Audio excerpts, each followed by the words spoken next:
Hi, Chris Cantelmo here with another Daily Vibration. I want to talk about the scientific discovery and the quote-unquote peer review process, because I'm amazed at how many people out there who consider themselves intelligent know nothing about the peer review process. Okay, now, so let's just go to fundamental definition of terms. Review and peer. Now, let's start with just review, because I think we can all probably agree on that. Review is to look over, to look over the whole bit of information that you're asked to review, to look at. Look at it and pass judgment on it. Now, peer, this has been a subject in legal circles for a long time, having to do with having the right to a jury trial, a jury of your peers. So what are your peers? My peers are you. If you're listening to this, you're one of my peers. And in humanity, every other human being is a peer of everyone else. So now, in the scientific discovery process, someone has a discovery, and then it's up to other people, their peers, people who have access to the right information, or that particular information that's going to allow them to make a reasoned judgment on that discovery. Okay, so then when you discover that, like for example, I discovered, and that wasn't even hard, it's like so obvious, that DMT is the endogenous neurotransmitter of childhood. It's what we have in our heads when we're little kids.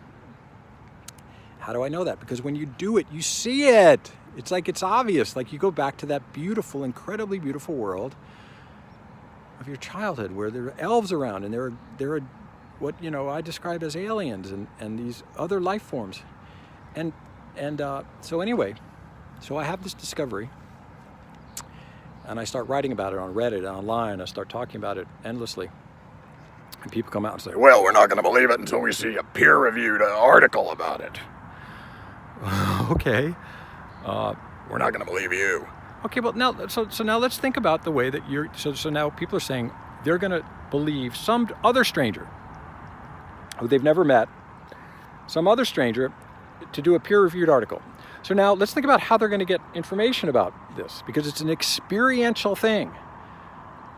Like no one can tell you what your childhood was like except you. So the way that they're going to, my peers, and again, people are doing this themselves. Anyone who has listened to me and done DMT has reported the same thing, that what I'm saying is true. So what's going to happen is they're going to get some boring, lazy, I shouldn't say lazy, because at least they're getting off their ass to do this basic research that should have been done a long time ago. And they're going to get a group of people in a room and give them DMT and say, what happened? And they're all going to say, wow, it's the most unbelievable thing that ever happened. I went back to my childhood, and you have all these incredible insights, and the world gets better. And they're going to report this to this boring guy with his notepad. And then he's going to come back and say, well, this is what they reported.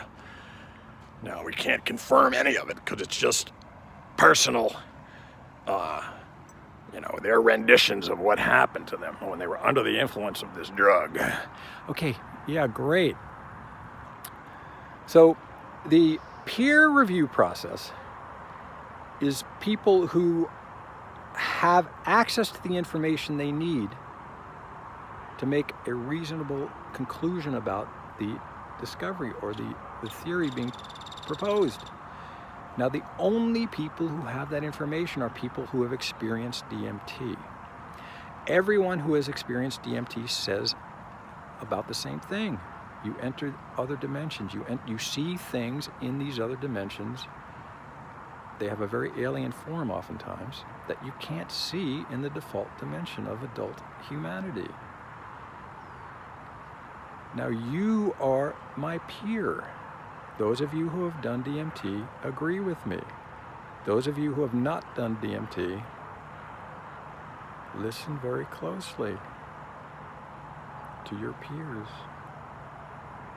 We know more than you. You'll catch up. We love you. Humanity hangs in the balance. Go find DMT and ayahuasca. And now that you know that the visions are not illusory, you know that they're visions of real entities in the real world, you'll be able to interpret things as my peers. Chris Cantelmo here with perhaps the most important vibration yet.